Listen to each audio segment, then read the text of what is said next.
Hi everybody, Laura here. So glad you're joining me. I got a fun little project. I wasn't going to make a video, but then I thought, what the hey, I'll make a video. Okay, so I'm doing some very loosey-goosey watercoloring using the Mama Elephant gorgeous Timeless Tulips stamp set. Just came out in their March release. And so first things first, I'm going to emboss the Timeless Tulips image onto some Tim Holtz watercolor cardstock in clear. And then what I'm doing now is smushing a couple of little distress inks. I believe this is Spun Sugar and Picked Raspberry.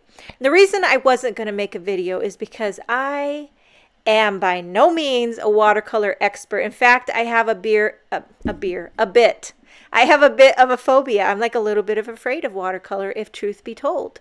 And so I'm really trying to work on that. So you might see me, because like, look, you see Christina Werner and Debbie Hughes. Do you see what these girls do with watercolor? And that I haven't even tried the no-line watercolor. I haven't even tried no-line Copic color. I'm just like afraid of it for some reason. So I really want to begin to chip away at these little fears I have and try to, in some sort of loosey-goosey way, master it, or at least feel more comfortable with it. Okay, so I'm doing what you call, I probably won't say any of this technically correct, the wet on wet technique, where you wet down, you fill your image with water, and then when you pick up some paint with your wet brush, it kind of organically puddles and floods your image, and it looks really nice, so they say.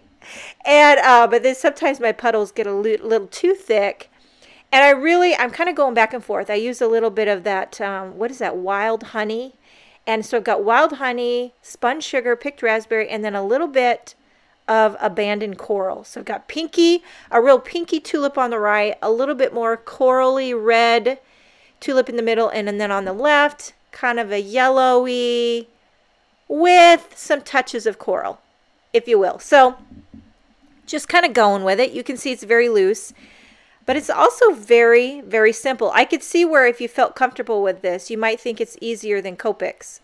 I think it is a little bit quicker, maybe, but it's also wet, so you might have to wait for it to dry or use your heat gun, all that jazz. Now I'm doing the leaves with some Twisted Citron. That's just flat out my favorite color. Green has always been my favorite color, but Twisted Citron just kicks it up another notch. Like, that's really my favorite color. And I wasn't really sure where the leaves started and stopped. You know, with the clear embossing, you start to guess there, and I ended up filling in the whole thing, and I'm not sure if that's correct. I just went with it. It's kind of a loosey-goosey thing. Let's see how many times I can say loosey-goosey in this video. Okay, so now once it started to dry, it really lightens up. So I'm going in again with a second layer, just kind of adding some depth. I know some people, I've noticed in watching the videos, sometimes you can even go in after it's dry with some Prismacolor colored pencils, and you can also add some detail that way, some darker shading. And now there's not a coordinating die for this, which would be really great. So I fussy cut it out because I want to pop it up.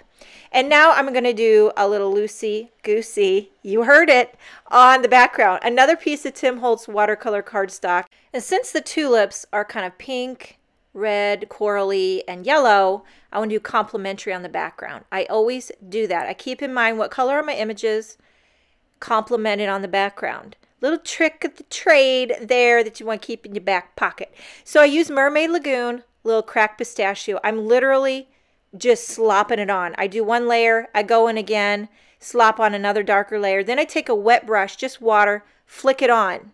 You know how you get the flicks with the distress inks?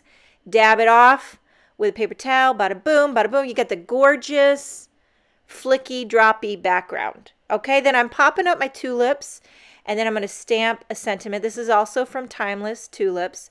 Beautiful handwritten. Hugs and kisses. I think that's great for any occasion. I'm going to pop this up on a cream card base. Yes, just a little neutral twist. I've got some pretty pink Posh sequins. This is her new Friendship mix. Beautiful colors in this sequin mix went well with this card. And the loosey-goosey project is finished. Hope you enjoyed the video. Have a wonderful day, and I'll see you next time.